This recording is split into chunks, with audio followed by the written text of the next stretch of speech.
Bien sûr, donc crypto, les infos crypto pour ceux qui n'ont pas le temps. Le piège du sell the news pour Bitcoin et les cryptos suite à la réunion de la Fed hier, le FOMC. On n'a pas eu d'augmentation des taux d'intérêt. On va parler de ça aujourd'hui, puisque on a plutôt l'impression que c'est ce qui s'est passé, pardon.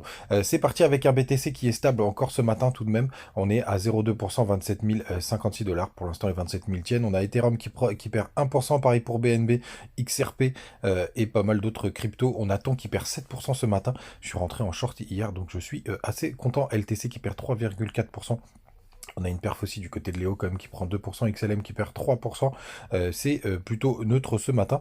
On dit hier les mouvements qu'on a eu hier, les gars, du côté du Daily, mais on va plutôt commencer d'ailleurs sur ce qui s'est passé du côté de la Fed. Donc la Fed a maintenu ses taux d'intérêt à 5,5%. C'était vraiment ce qui était prévu par le marché. Donc tout simplement, on a eu, enfin le consensus a bien entendu eu raison. Alors qu'est-ce que ça veut dire les gars? Ben, possiblement qu'il y a eu un gros sell de news puisque ça a pas mal pumpé juste avant. Hein. Souvenez-vous, on a eu un joli petit pump là sur ces derniers jours. Et pourquoi sell the news? Ben, tout simplement quand tout le monde est au courant de ce qui va se passer, malheureusement, en général, c'est déjà pressé par le marché, par les analystes et par les traders. Et je pense que c'est une des possibilités et c'est pour ça qu'on a eu quand même une petite correction. En tout cas, on va parler des graphiques juste après, mais on a toujours une majorité de personnes qui sont en long, on est à 58%, ça reste acceptable. On a aussi les open interest qui ont pas mal chuté. Je pense qu'il y a eu quelques liquidations hier, même si la volatilité n'a pas été aussi extrême que prévu. Hein. Il y a eu une petite chasse au stop vers le bas, mais rien de bien méchant sur le spot. Par contre, on a vraiment une grosse diminution des achats. Regardez, c'est assez impressionnant. Ça achète plus du tout, donc ça veut dire qu'on n'accompagne pas le prix quand il y a des pumps. C'est vraiment de la chasse à les liquidités et les fundings sont repassés largement en positif, même si vraiment on oscille entre les deux. Le marché là, vraiment ça c'est un indicateur de on rend fou le marché, on va chercher en haut, on va chercher en bas. C'est ce qui est en train de se passer du côté du daily. Donc on voit tout simplement qu'il n'y a pas eu grand chose de très intéressant, hein. Pour le coup ça se maintient aux 27 000 dollars. Vraiment, on s'attendait avec un peu plus d'amplitude. Donc, qu'est-ce qui peut se passer juste ici? Le RSI, ce qu'il nous dit, c'est qu'il y a un pullback possible vers les 52 RSI. Hein. Donc, c'est une zone. Attention, les gars, c'est pas toujours une droite, c'est parfois aussi une zone. Et regardez, cette zone, elle va entre les 55 et les 50, grosso modo. C'est une grosse zone de travail. Si jamais on a un pullback, ça pourrait faire aussi un pullback potentiel et on verra si ça tient donc sur le haut du range qui est aux alentours des 26 500 dollars et pourquoi pas aller un peu plus profond les gars et surtout ne pas exclure qu'on a toujours les targets baissières. Il n'y a rien qui indique qu'on est reparti en tendance, même si ce petit spring là ici il est quand même assez intéressant. Ces petits fake out là c'est vraiment très bullish, mais ça y est, on a atteint aussi un haut de target et vous le savez, on est toujours bloqué par le nuage. Regardez, je vous parlais hier, donc ça c'était pas une rentrée très très propre, mais néanmoins, regardez comme c'est vraiment chirurgical. On est revenu tester le bas du nuage et pour l'instant ça a tenu. Donc d'un point de vue Ishimoku, la target principale, ça reste les 28 563 dollars. Pour le moment, on va voir ce que ça va donner, mais vu qu'on latéralise à l'intérieur, c'est pas très joli non plus. Ce que je voulais vous partager, on le partageait hier sur ce matin sur le Telegram. Quentin qui nous envoie ces derniers temps toutes les liquidations tous les matins, donc n'hésitez pas à nous rejoindre. Et on a un gros pic quand même jusqu'aux 26 000 dollars. On va aller regarder sur le graphique ce que ça donne, mais ça pourrait être aussi pas mal. Enfin, il y a beaucoup plus de liquidité à aller chercher au sud, malheureusement. Donc, plutôt un scénario baissier quand on regarde la map de liquidité, des liquidations, pardon.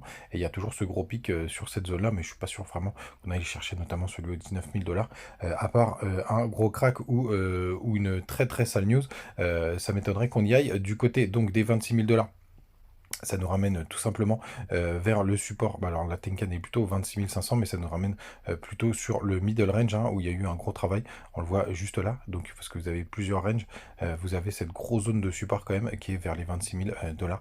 On va voir si on a besoin d'aller les chercher. Mais pour l'instant, c'est vrai que si on regarde juste le système Ishimoku, c'est plutôt encourageant, c'est plutôt bullish. On va regarder sur les plus petites time frames parce que je trouve que c'est assez intéressant. D'ailleurs, n'hésitez toujours pas à nous rejoindre sur la compétition BitGet. Et ce que je voulais vous montrer, c'est le 1 heure. Alors là, pour le coup, on aurait peut-être un petit falling wedge qui est en général une petite, enfin qui est plutôt bullish. Surtout qu'on a quand même eu cette chasse à la liquidité.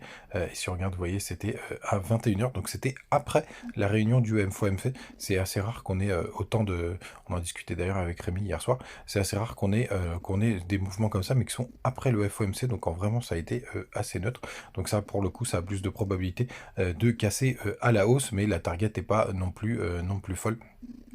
Donc les gars, grande vigilance. On a un petit retournement là pour l'instant en 1 heure, mais c'est un peu trop tôt pour vraiment considérer qu'on repart bullish. Regardez, quand on passe en 4 heures, on voit vraiment ce petit triangle qui est en train de se comprimer là. C'est vraiment un triangle de contraction. On va voir bien évidemment ce que ça va donner du côté du dollar. Et ça, la grande inquiétude. Et d'ailleurs, l'euro est pas très fort ce matin, donc ça favorise le dollar. Et regardez, on est vraiment sur la borne haute. Pour l'instant, on n'a pas été du tout rejeté. Même on pump, on a fait un nouveau plus haut. Donc les gars, vraiment grande vigilance. D'ailleurs, moi je suis plutôt en position short.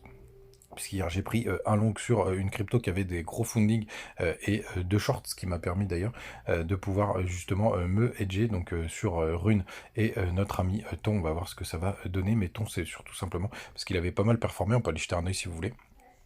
Ça avait pas mal performé ces derniers temps. Je trouvais que c'était un petit peu costaud avec des fundings de mémoire qui sont positifs. Hop, ouais, même si c'est très léger.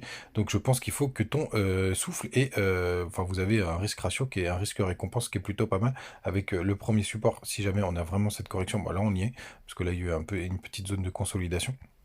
On y est, tout simplement. Et si on prend la grosse zone, ce sera plutôt aux alentours des 1,83 si on arrive à y aller. Alors c'est un petit peu tard pour rentrer, mais comme ça, vous le savez. Et on a Rune aussi, qui aussi avait fait pas mal de belles performances. On a fait un joli double top.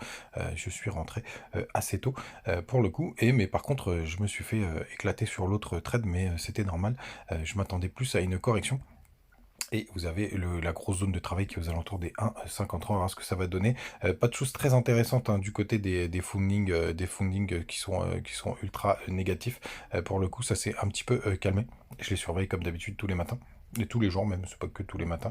Donc je viens évidemment, je vous les partagerai si jamais il se passe quelque chose du côté des fundings, du côté notamment de Telegram. Les gars, vous savez tout. N'hésitez pas vraiment à nous rejoindre sur BitGet pour la compétition. C'est bientôt clôturé, je crois que c'est fin septembre. Et puis on se retrouve comme d'habitude tous les matins. Toujours pas de news de TikTok qui m'a toujours pas rendu mon compte. Regardez, contestation envoyée. On va voir ce que ça va donner. Mais pour l'instant, tout se passe du côté de YouTube et Instagram. Et toujours des petites news de côté de Twitter. Salut les gars, à demain, ciao.